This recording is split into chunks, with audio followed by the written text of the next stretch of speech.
할렐루야. 아멘. 여러분 잘 오셨습니다. 오늘 귀한 말씀 같이 나누고 또 그 가운데 하나님께 주시는 특별한 은혜를 여러분 모두 마음 가운데 받고 돌아가시는 여러분 되시기를 주님의 이름으로 축원드립니다. 먼저 오늘 제목은 인생에 다시 올라갈 때라는 제목을 가지고 말씀을 나누겠습니다. 먼저 같이 성경을 읽고 본문을 읽고 우리 같이 말씀을 나누겠습니다. 한 절씩 교독하시겠습니다. 제가 먼저 읽겠습니다. 우리가 배를 타고 이달리아로 가기로 작정되매 바울과 다른 죄수 몇 사람을 아구스토대의 백부장 율리오란 사람에게 맡기니 아시아 해변 각처로 가려 하는 아드라무테노 배에 우리가 올라 항해할세 마게도냐 데살로니가 사람 아리스다고도 함께 하니라. 이튿날 시도네에 대니 율리오가 바울을 친절히 대하여 친구들에게 가서 대접받기를 허락하더니 또 거기서 우리가 떠나가다가 맞바람을 피하여 구브로 해변 해안을 의지하고 행하여 길리기아와 밤빌리아 바다를 건너 루기아의 무라의 시에 이르러 거기서 백부장이 이달리아로 가려 하는 알렉산드리아 배를 만나 우리를 오르게 하니 배가 더디 가 여러 날 만에 간신히 나도 니도 맞은편에 이르러 풍세가 더 허락하지 아니하므로 살모레 앞을 지나 그레데 해안을 바람막이로 항해하여 간신히 그 연안을 지나 미양이라는 곳에 이르니 라세라 시에서 가깝더라. 아멘. 우리가 모르는 지명들이 참 많이 나옵니다. 읽기도 힘든 것 같아요. 그러나 오늘 주시는 말씀 가운데 하나님께서 여러분에게 귀한 말씀을 허락하실 것을 믿습니다. 아멘. 여러분 사진 하나 봐주십시오. 어떤 사진입니까? 배가 정박해 있는 사진이죠. 거기에 보시면 앵커가 있습니다. 닻이 있죠. 그래서 오늘 제목이 바로 이것입니다. 우리 인생에 닻이 올라갈 때라는 제목을 가지고 하나님 말씀을 나누겠습니다. 여러분 이 배가 닻을 올리지 않고 떠나면 어떻습니까? 움직이지 않죠. 네. 이 닻의 역할은 배가 안정되게 이렇게 자리를 지키게 하기 위해서 있는 것입니다. 그래서 새로운 항해가 시작되면 여기에 있는 닻을 끌어올려야 됩니다. 그러면 배가 이제 목적지를 향해서 항해가 시작되는 것입니다. 항해가 시작될 때 여러분 두 가지가 있습니다. 우리가 가고 싶은 곳이 있고요. 우리가 가야 될 곳이 있습니다. 예를 들어서 여러분 혹시 크루즈를 타보셨는지 모르겠지만 여기 우리 선장님이신 우리 박사무엘 장님이 계시지만 배를 여러분 타보셨을지 모르겠습니다. 크루즈 같은 여행 같은 경우는 우리가 목적을 정해놓고 거기로 갑니다. 마음을 준비하고 기대하는 마음으로 항해를 시작합니다. 하지만 우리의 인생의 항해는 보통 우리 마음대로 되지 않습니다. 특히나 우리의 재정적인 상황, 또 우리의 육체의 연약함, 우리의 상처들로 인해서 우리가 가고 싶지 않은 곳으로 우리가 떠내려가게 될 일이 참 많습니다. 더구나 우리는 신앙인으로서 하나님의 말씀에 순종하기 위하여 남이 가지 않는 길을 많이 가게 됩니다. 성경의 본문도 바로 그런 모습입니다. 예수님을 전하다가 붙잡혔어요. 또 매도 맞습니다. 또 고소를 당합니다. 결국은 목숨을 걸고 로마까지 가서 재판을 받기 위해서 항해를 떠나야 하는 일이 지금 바울에게 생겼습니다. 가다가 죽을 수도 있고요. 그 당시에 여러분 다 아시겠지만 그 바다를 항해한다는 것은 목숨을 걸고 해야 되는 일입니다. 또 가서 로마에서 정말 로마 이야기만 들어도 무서운데 로마 병정들이 득실득실한 그 로마에 가서 재판을 받으라니 바울에게는 참으로 암담하고 어려운 억울한 일이 생긴 것입니다. 이 시대를 살고 있는 우리도 마찬가지인 것 같아요. 하나님 말씀을 의지하여서 우리가 매일매일 살아가고 있습니다. 또 새로운 일을 시작할 때, 또 나에게 다가올 새로운 삶에 대하여 두렵고 걱정이 되고 또 앞이 보이지 않을 때가 많습니다. 그래서 오늘 본문을 통해서 사도 바울이 자기의 삶을 보면서 인생에 닻이 올라갔을 때, 두려운 일이 생길 때, 좌절할 때, 실망할 때 그가 했던 행동들을 보면서 우리가 다시 한번 격려를 받고 위로를 받았으면 좋겠습니다. 먼저 오늘 본문의 역사적인 배경을 잠깐 나눠보겠습니다. 잠깐 지도를 한번 올려주십시오. 여러분 지도가 잘 안 보이죠? 한번 보시면 아시겠지만 여기 보시면 여기가 이스라엘입니다. 그래서 사도 바울이 여기서 다메섹에서 예수님을 만나고 그 그가 이렇게 다메섹에서 예수님을 만나고 그가 이 다이샤라로 여기서 예루살렘에서 말씀 전하다가 이 다이샤라에 잡혀가는 것입니다. 그 전에 이 전체적으로 보시면 점선들이 많이 있죠. 전체 보시면 다메섹에서 예수님을 만나고 나서 그가 여기 이렇게 1차 분홍색입니다. 1차로 선교 여행을 떠납니다.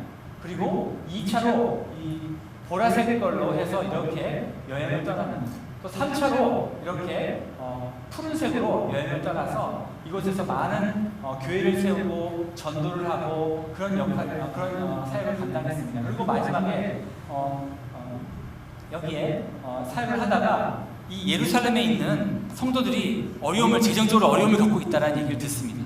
그래서 성금을 모아다가 이렇게 예루살렘에 왔다가 그가 잡혀서 로마로 가고 있는 장면입니다. 그래서 여기 노란색을 보시면 이게 이제 장면입니다. 뱃길입니다. 여기서 오늘 본문처럼 가이사랴에서 시돈에 갔다가 이렇게 밤빌리아와 길리기아를 떠나서 무라로 갔다가 이도에 갔다가 이렇게 그레데라는 섬에 미암으로 가는 장면을 오늘 여러분 마음속에 상상하시면서 같이 가시면 좋겠습니다. 결국은 지난주 주일 말씀 들으신 것처럼 대제사장 아나니아와 유대인들에게 잡혀서 총독 벨리스 앞에서 이 사람은 전염병과 같은 사람이다라고 아주 고소를 당하고 있는 장면을 여러분 기억하실 것입니다. 그리고 총독 벨리스는 돈을 좀 받으려는 요량으로 사도 바울을 2년이나 감옥에 가두었습니다. 그리고 하지만 정확한 죄목을 찾지 못해서 신임 이후에 신임 총독으로 새로 베도스가 왔습니다. 그도 이 사도 바울을 끌어다가 재판하는 과정이 있었습니다.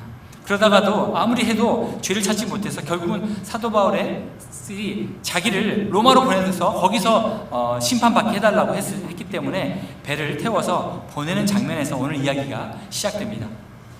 여러분 우리도 같이 사도 바울과 한 배에 같이 올라봤으면 좋겠습니다. 그런 마음으로 여러분 같이 상상해 주시기 바랍니다. 그리고 배에 탔습니다. 이제 닻을 올리고 있습니다. 이때 바울의 마음은 어땠을까요? 그래도 사도 바울은 잘 나가던 율법학자였습니다. 아주 좋은 데서 공부도 했고요. 지식도 많았습니다. 하지만 그의 지금 마음은 어떻습니까? 로마 백부장과 군인들 그리고 흉악한 죄들과 함께 배에 오르고 있습니다. 그래서 정말 그 마음이 굉장히 많이 실망하고 낙담해 있을 것입니다. 왜냐하면 이미 1차, 2차, 3차 전도 여행을 떠나서 많은 곳에서 교회를 세우고 또 전도자들을 양성하고 어떻게 보면 성공한 선교사의 역할을 감당했었는데 지금은 아무것도 할 수 없는 어떻게 보면 실패한 사역자로 비춰질 수 있습니다. 그럼에도 그가 오늘 본문을 통해서 보여준 아름다운 신앙의 모습을 통해서 우리도 격려받고 다시 한번 힘과 용기를 가졌으면 좋겠습니다. 첫 번째, 우리 인생의 닻이 올라갈 때 새로운 일이 우리에게 다가오고 남이 가지 않는 길을 가려고 할 때 어려움이 올 때 하나님의 섭리를 따라서 작정된 항해임을 믿어야 한다는 것입니다. 1절 말씀 같이 읽겠습니다. 시작. 우리가 배를 타고 이달리아로 가기로 작정되매 바울과 다른 죄수 몇 사람을 아구스토대의 백부장 율리오라는 사람에게 맡기니. 아멘. 여기 보시면 작정되매 바울이 작정한 것이 아니라 작정되었어요. 그가 잡혀서 끌려가는 입장입니다. 그래도 사도 바울은 이방인 전도에 부르심을 받았어요. 그래서 정말 이방인 생활을 왕성하게 잘하고 있었는데 지금은 아무것도 할 수 없는 그냥 로마 병정들에 이끌려서 그냥 이탈리아로 가게 되는 로마로 가야 되는 그런 상황입니다. 억지로 타게 되었죠. 어찌 보면 그의 삶은 능동적이지 못하고 수동적으로 끌려가는 사람처럼 보입니다. 지금 바울은 세상적으로 보기에는 수동적으로 끌려가는 것과 같지만 사실은 그는 하나님의 말씀에 능동적으로 액티브하게 순종하고 있는 것입니다. 현대를 살아가고 있는 우리에게 세상은 이야기합니다. 너를 위하여 능동적으로 살라고.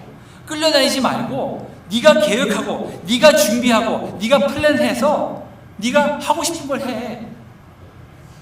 너는 목표를 달성할 수 있어라고 이야기하고 있습니다. 그러나 사도 바울의 모습은 어떻습니까? 계획한 것이 아무것도 되지 않았습니다.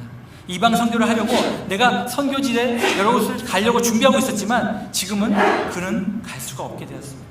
무기력감이 그를 억누르고 있습니다. 오히려 더 어려워지고 있습니다. 이러다가는 내가 로마에 끌려가서 죽을 수도 있겠다라는 생각을 했을 것입니다. 그래서 사도 바울은 여기서 로마군들에게 반항을 하거나 어떤 탈주국을 벌이지 않았습니다. 그저 묵묵히 어려운 상황을 받아들이고 있습니다. 어떻게 이럴 수 있을까요? 그는 하나님께서 자기를 인도하고 계신다. 하나님의 섭리를 믿었기 때문입니다. 바울이 아마 이렇게 혼자 독백을 했을 것 같아요. 하나님께서 나에게 이방인을 전도하라고 하셨는데 내가 지금 뭐 다른 곳으로 가려고 했는데 로마로 간다? 어쩌면 하나님께서 로마에 가서 이방인들을, 로마 사람들을 전도하려고 길을 열어주신 게 아닐까? 그래, 그래서 내가 순종하자. 두렵지만 내가 걱정하지 말고 이 길을 가자. 이렇게 얘기했을 것입니다. 이것은 하나님의 놀라운 섭리였고요, 하나님의 치밀한 계획이었습니다. 바울이 상상하지 못하는 그런 귀한 선교의 업적을 바울은 남기게 됩니다. 여러분 다 아시는 것처럼 바울이 로마에 가서 어떻습니까? 로마의 높은 사람들 앞에서 이야기합니다. 그래서 그들 가운데 예수님 영접하는 사람들이 생겼어요. 결국은 로마가 어떻습니까? 국교로 크리스찬이 되었다는 것입니다. 그리스도를 받아들이고 국교로 우리 기독교를 받아들이긴 엄청난 역사가 일어났던 것입니다. 결국은 그것으로 인해서 전 세계에 이 기독교가 전파되는 그런 일들이 생겼던 것입니다. 우리 신앙도 마찬가지인 것 같습니다. 우리에게 닥쳐진 상황들이 어렵습니다. 많이 두렵고 정말 이것을 어떻게 감당할 수 없는 그런 일들이 생깁니다. 그러나 사도 바울이 그런 두려움 가운데서도, 심판대에서도, 감옥에서도 복음을 전했던 것처럼 우리는 우리 가정에서, 목장에서, 직장에서 주어진 상황에 맞게 VIP들을 섬기고 복음을 삶으로 살아내는 여러분 되시기를 다시 한번 주님의 이름으로 축복합니다. 우리 모두에게 주신 달란트가 있어요. 그러기에 주신 만큼 최선을 다하면 됩니다. 어떤 성도님에게는 5달란트, 어떤 성도님에게는 2달란트, 어떤 성도님에게는 1달란트 주셨을 수 있어요. 하지만 내가 1달란트 자금을 받았다고 해서 그것을 땅에 묻어두고 그저 내 신앙만 지키는 그런 인생이 되면 안 된다고 생각합니다. 마태복음 25장 비유로 분명히 말씀하셨습니다. 각자에게 주신 달란트는 달라도 순종하면 또 열매를 맺으면 크기에 상관없이 주인의 칭찬과 즐거움에 참여할 수 있습니다. 여러분 21절 말씀을 같이 읽으실 텐데요. 거기에 착하고 충성된 종아라고 할 때 그 종이라는 말씀을 빼고 여러분 이름을 한번 넣어서 같이 읽어주시기 바랍니다. 같이 읽겠습니다. 시작. 주인이 이르되 잘하였도다. 착하고 충성된 병구가, 내가 적은 일에 충성하였음에 내가 많은 것을 내게 맡기리니 내 주인의 즐거움에 참여할지어다 하고. 아멘. 여러분 이런 칭찬을 여러분 받으신 여러분 되시기를 주님의 이름으로 축원드립니다. 정말 잘했어. 정말 잘했다. 넌 참 착하게 충성되게 일을 했구나. 그런 이야기를 우리가 듣기를 원합니다. 우리가 신실하게 교회와 목원들과 VIP들을 섬기고 사랑하는 그런 일이 있었으면 좋겠습니다. 내가 작은 일에도 눈에 보이지 않고 화려하지 않아도 이렇게 충성되게 섬겼으니 자 이제는 내게 많은 것을 맡기다. 그리고 나와 청잔치의 기쁨과 즐거움을 함께 누리자 라고 하나님께서 말씀하신다는 것입니다. 하지만 이에 비해서 달란트를 주셨음에도 악하고 게을러서 아무것도 하지 않는 종에게 꾸중과 벌이 기다리고 있습니다. 그것도 여러분 이름 안 넣으셔도 되고 그냥 같이 읽었으면 좋겠습니다. 같이 한번 읽었으면 좋겠습니다. 30절 말씀, 거기 제가 읽겠습니다. 이 무익한 종을 26절 말씀 제가 읽겠습니다. 그 주인이 대답하여 이르되 악하고 게으른 종아, 나는 심지 않는 데서 거두고 해치지 않는 데서 모으는 줄 내가 알았느냐? 30절 말씀. 이 무익한 종을 바깥 어두운 데 내쫓으라. 거기서 슬피 울며 이를 갈리라 하니라. 매일 아침 아이들은 학교로 갑니다. 또 우리 부모들은 매일 아침 직장으로 또 가정으로 또 우리 사역지로 떠나갑니다. 그래서 배를 타고 닻을 돌리고 항해를 시작합니다. 매일 반복되는 사소한 일 같지만 때로는 어떤 일이 벌어질지 몰라서 걱정되고 두렵지만 하나님의 인도하심 가운데 있다면 우리의 배는 안전합니다. 적어도 말씀과 기도로 하루하루를 준비한다면, 여러분 하나님 말씀을 순종한다면 이 작은 충성을 통해서 천국이 저희 이 땅에 이루어질 것입니다. 그리고 우리에게 그 천국의 즐거움을 허락해 주실 줄 믿습니다. 아멘. 두 번째, 우리 인생에 닻이 올라갈 때 혼자가 아님을 기억해야 합니다. 나에게는 우리라는 커뮤니티가 있다라는 것입니다. 공동체가 있다라는 것입니다. 오늘 말씀 잠깐 보시면 우리가 1절에 우리가 배를 타고, 2절에 보시면 배에 우리가 올라, 4절에 보시면 거기서 우리가 떠나가다가, 6절에 보시면 배를 만나 우리를 오르게 하니, 이렇게 나와 있습니다. 이 짧은 구절에도 4번의 우리가 나옵니다. 혼자 바울이 떠나간 것이 아닙니다. 두려움으로 가득한 이 항해에 혼자라면 얼마나 힘들었겠습니까? 여기서 우리가 누구일까요? 누가 이 책의 저자입니까? 누가 이 책의 저자입니까? 이미 답이 나와 있습니다. 누가입니다. 그리고 2절 데살로니가 사람 아리스다고도 함께 배에 오릅니다. 이 사람은 바울과 함께 선교 여행을 다녔던 사람입니다. 로마까지 끝까지 함께 사역을 도왔던 믿음의 충성스러운 사역자, 동역자였습니다. 그리고 율리오라는 백부장이 있었죠. 뜻밖에도 그는 바울에게 친절히 대해줍니다. 그리고 또 어떤 사람이 같이 타고 가시죠?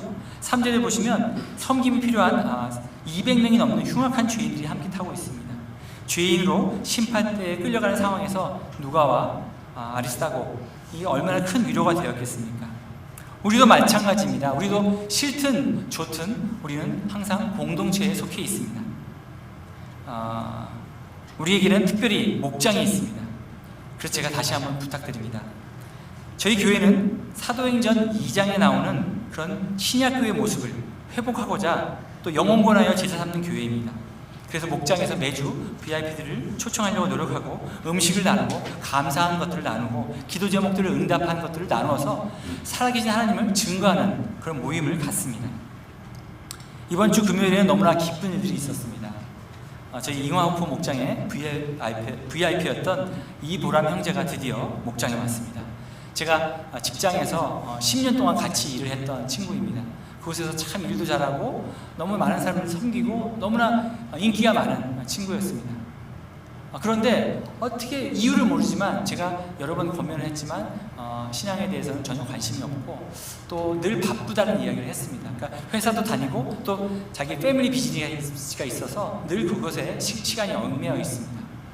그런데 드디어 오랜 기도 끝에 또 많은 분들이 기도해 주셔서 이번 주에 금요일날 목장 모임에 왔습니다. 얼마나 기뻤던지요. 정말 이제 첫 발을 들였습니다. 그는 대학교 때 한번 교회를 가봤다고 합니다. 그때 갔을 때 목사님이 이름이 이보람이었기 때문에 자매님이라고 생각하고서 많은 사람들 앞에서 오늘 새로 오신 분이 계십니다. 이보람 자매님을 환영해 주십시오 했는데, 일어나야 되는데 자기가 이보람 자매라고 해서 일어나지도 못하고 쭈삣쭈삣해서 굉장히 어려움을 겪었던 적이 있다고 합니다. 그 이후에는 또 교회를 나가지 못했던 그런 상황이 있었습니다. 바쁘기도 하고 여러 가지 이유 때문에 못 갔다고 합니다. 여러분 꼭 언젠가는 이보람 형제님이 저희 교회에 또 예배에 참석하실 수 있습니다. 그럴 때 여러분 꼭 이보람 형제님이라고 불러주시고 또 환영해 주시길 부탁드리겠습니다. 이제는 시작이니까 여러분 목장에도 계속 참여할 수 있도록 기도해 주시기 부탁드리겠습니다. 이외에도 저희 목원 중에 할아버지 할머니가 되기를 원하셨던 분들이 계셨는데 오랫동안 우리가 같이 기도를 했습니다. 근데 몇 주 전에 얘기를 들었습니다. 드디어 그분들이 할아버지 할머니가 되셨던 거예요. 그러니까 자녀분 중에서 한 분이 아기를 가지시게 된 거예요. 아직 태어나지 않았기 때문에 우리가 계속적으로 여러분 그 자녀분이 아기를 순산할 수 있을 때까지 여러분 같이 기도해 주시기 바랍니다. 그것도 너무나 기쁜 소식이었고요. 또 한 분은 오랫동안 가족여행을 가지 못했는데 가족들과 함께 여행을 떠났는데 이제 그 과정 가운데 혹시나 어려움이 있지 않을까, 두려움이 그런 것 때문에 기도해달라고 했는데 지난주에 돌아오셔서 너무나 즐거운 여행이었다고, 자녀들과도 너무나 좋은 시간이었다고, 기도 응답되어서 감사하다고 이렇게 얘기를 했었습니다. 이렇게 감사와 기도 응답이 넘치는 기쁨의 공동체에 여러분을 초대합니다. 우리 교회는 이규명 목자님과 원인규 집사님이 섬기시는 미얀마 목장이 있고요. 저와 박창경 전도사님이 민창경 전도사님 섬기시는 잉화호프 목장이 있고요. 또 이정호 목자와 김지영 목녀가 섬기시는 또 중국 목장이 있고 또 김성윤 목자와 김은하 목녀가 섬기시는 일본 목장이 있습니다. 이렇게 많은 목장들이 있으니까 혹시나 아직 목장에 소속되지 않은 분들은 우리 담임 목사님에게 얘기하셔서 우리 같이 좋은 목장에 참여하시고 또 공동체에서 사랑과 기쁨을 누리시기를 간절히 부탁드리겠습니다. 다시 말씀드립니다. 우리 인생에 같이 올라갈 때 우리는 공동체가 있어야 됩니다. 우리를 위해서 서로 기도해주고 격려해주고 위로해주는 공동체가 있어야 됩니다. 그리고 기쁨이 생겼을 때 함께 기쁨을 나누고 슬프고 어려울 때 함께 격려해줄 수 있다는 것입니다. 여러분, 우리 교회 사역의 표요를 아십니까? 한번 따라해봐 주시기 바랍니다. 영혼구원하여 제자 삼는 교회. 그렇습니다. 영혼구원하여 제자 삼는 교회가 우리 가장 큰 표어입니다. 이런 교회의 가장 큰 특징은 사랑이 넘치는 공동체라는 것입니다. 요한복음 13장 34절 35절 말씀 우리 같이 읽겠습니다. 시작. 새 계명을 너희에게 주노니 서로 사랑하라. 내가 너희를 사랑한 것 같이 너희도 서로 사랑하라. 너희가 서로 사랑하면 이로써 모든 사람이 너희가 내 제자인 줄 아리라. 아멘. 어떻게 하면 우리가 하나님의 제자인 줄 안다고 말씀하셨습니까? 우리가 서로 사랑하면 그렇다는 것입니다. 이것이 바로 우리에게 주신 예수님의 새 계명입니다. 많은 것이 아닙니다. 한 가지입니다. 서로 사랑하라. 내가 너희를 위하여 십자가에 죽기까지 사랑한 것처럼 너희도 서로 사랑하라 말씀하고 계십니다. 죽도록 사랑하라고 말씀하십니다. 여러분, 우리 옆에 분에게 같이 인사를 했으면 좋겠습니다. 우리 서로 죽도록 사랑합시다. 예수님께서 우리 사랑하신 것처럼 우리가 정말 우리도 예수님처럼 죽도록 사랑했으면 좋겠습니다. 그리하여서 예수님이 그토록 찾으시는 잃어버린 영혼을 섬겨서 예수님을 개인적인 구주로 영접하게 하고 또 목장에 참여하게 하고 주일 예배에 참여하여서 세례 받는 날까지 나아가는 그 일을 우리가 이루어야 됩니다. 그것이 우리에게 주신 대사명이고 우리가 아직도 살아있는 이유입니다. 영혼 구원하여 제자 삼는 일의 키는 바로 서로 사랑하는 것입니다. 그렇습니다. 우리는 기억합시다. 우리의 인생에 같이 올라갈 때, 새로운 출발을 할 때, 아니 매일 아침 새로운 직장에, 새로운 곳에 갈 때 기억합시다. 우리가 서로 사랑할 때 또 우리에게 다른 우리가 있다는 것을 말입니다. 서로 섬기고 사랑하는 공동체가 있다는 것입니다. 세 번째, 마지막입니다. 우리 인생에 같이 올라갈 때 우리에게는 맞바람이 올 것을 알아야 한다는 것입니다. 3절 말씀 제가 읽어드리겠습니다. 이날에 시돈의 대니 윌리오가 바울을 친절히 대하여 친구들에게 대답하여 가서 대접받기를 허락하더니 4절 말씀. 또 거기서 우리가 떠나가다가 맞바람을 피하여 구브로 해변을 의지하고 항해하여 길리기아와 밤빌리아 바다를 건너 루기아의 무라시에 이르러 거기서 백부장이 이달리아로 가려고 하는 엘렉산드리아 배를 만나 우리를 오르게 하니 배가 더디 가 여러 날 만에 간신히 니도 맞은편에 이르러 풍세가 더 허락하지 아니하므로 살모네 앞을 지나 그레데 해안을 바람막이로 항해하여 간신히 그 연안을 지나 미양이라는 곳에 이르니 라세아 시에서 가깝더라. 아멘. 이 짧은 구절에서 여러분 어떤 느낌을 받습니까? 맞바람이 막 불어와요. 또 어떻습니까? 배가 더디 가는 일들이 나오고 간신히 니도의 맞은편에 이르고 또 간신히 미양이라는 곳에 이른다는 말이 나옵니다. 그렇습니다.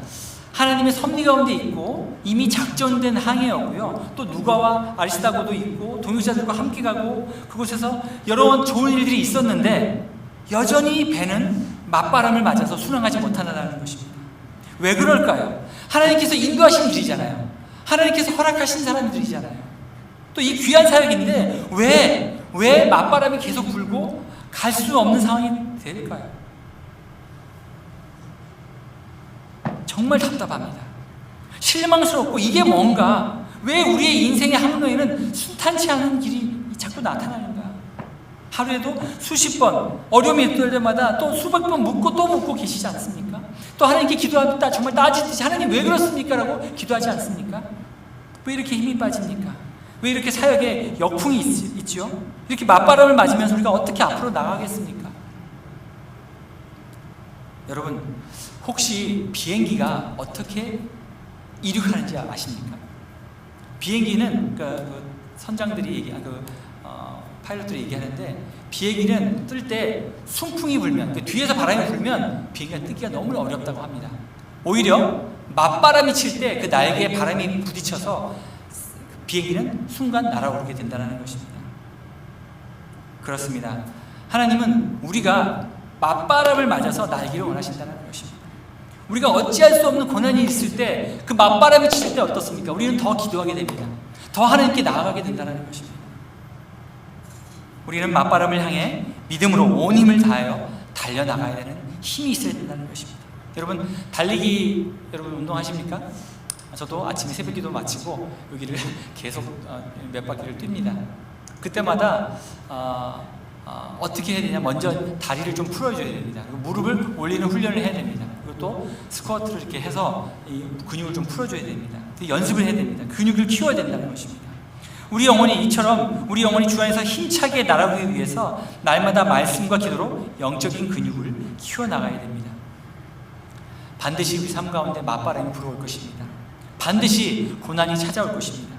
그러나 그것이 우리를 좌절시키는 것이 아니라 바로 이때가 우리의 영적으로 더 강해져서 힘차게 날아올 수 있는 절호의 기회임을 깨닫기를 원합니다. 사도 바울이 로마까지 가는 길이 너무나 험하고 더딜지라도 그 풍랑 가운데 간신히 미양에 도착한 것처럼 아슬아슬할지라도 그 가운데 새로운 길을 인도하시고 결국 로마에 도착하여서 세계 복음에 쓰임받은 것처럼 우리도 매일 다가오는 맞바람을 온 힘을 다하여서 부딪히고 높이 날아올라서 영적인 부흥을 이루시는 우리 플로튼 좋은교회 모든 성도님들 되시기를 주님의 이름으로 축원합니다. 아멘. 아멘. 디모데후서 3장 12절 말씀 이렇게 이야기하고 있습니다. 같이 읽겠습니다. 시작. 무릇 그리스도 예수 안에서 경건하게 살고자 하는 자는 박해를 받으리라. 아멘. 참 슬픈 이야기지만 사실입니다. 우리가 주님 안에서 경건되이 살려고 하고 이 땅에 물들지 않으려고 하고 세속을 물들지 않으려고 하면 우리는 박해를 받을 수밖에 없습니다. 이미 여러분 다 아시죠? 학교에서나 정부의 어떤 공공기관에서 우리가 주의 복음을 전하려고 하면 그것이 이미 많은 사람들에게 오펜스가 되고 공격을 받습니다. 호모섹슈얼 얘기하기도 그렇고 성적인 그런 이야기도 그렇고 모든 삶의 모든 문제에서 다 법적으로 이제 걸리기 시작합니다. 그러나 이 박해가 우리를 넘어뜨릴 수는 없습니다. 우리의 항해를 멈추게 할 수는 없습니다. 박해가 올수록 핍박이 올수록 우리는 더 주님 앞에 나아가야 됩니다. 그리고 더 힘을 내어서 날아올라야 합니다. 비록 지치고 시간이 지체되고 간신히 한 발 한 발 나아가더라도 우리를 지키시고 우리의 힘이 되시는 여호와 하나님의 열심히 반드시 이루실 것입니다. 이사야 9장 6절 7절 말씀을 읽고 마치겠습니다. 우리 인생이 다시 올라갈 때 우리는 하나님의 섭리로 작정된 항해를 떠나 동역자들과 맞바람을 맞으면서도 반드시 승리할 것입니다. 왜냐하면 하나님의 열심히 예수 그리스도를 통하여 우리를 구원하신 것처럼 우리를 도와 하나님의 일을 하실 것이기 때문입니다. 6절 말씀 7절 말씀 같이 읽겠습니다. 시작. 이는 한 아기가 우리에게 낳고 한 아들을 우리에게 주신 바 되었는데 그의 어깨에는 정사를 메었고 그의 이름은 기묘자라 모사라 전능하신 하나님이라 영존하시는 아버지시라 평강의 왕이라 할 것입니다. 그 정사와 평강의 더함이 무궁하며 또 다윗의 왕좌와 그의 나라에 군림하며 그 나라를 굳게 세우고 지금 이후로 영원히 정의와 공의로 그것을 보존하실 것이라. 만군의 여호와의 열심히 이루라. 아멘. 기도하시겠습니다. 우리 인생에 다시 올라가 새로운 항해를 시작할 때 혹시 매일 아침 정해진 일터로 사역지로 나아갈 때 우리는 하나님의 섭리 가운데 있음을 기억하게 하여 주시옵소서. 담대히 동역자들과 함께 기꺼이 이 바람을 맞으며 영적으로 변화되고 성숙되기를 원합니다. 그래서 하나님의 뜻을 이루며 살아가는 우리 모두가 될 수 있도록 도와주시옵소서. 우리 인생의 항해 끝에서 잘했다 착하고 충성된 종아 칭찬받는 우리 모든 플로튼 좋은 교회 성도 한 사람 한 사람이 되게 하여 주시옵소서. 우리의 인생의 선장이 되셔서 우리를 인도하시는 예수 그리스도의 이름으로 기도합나이다. 아멘.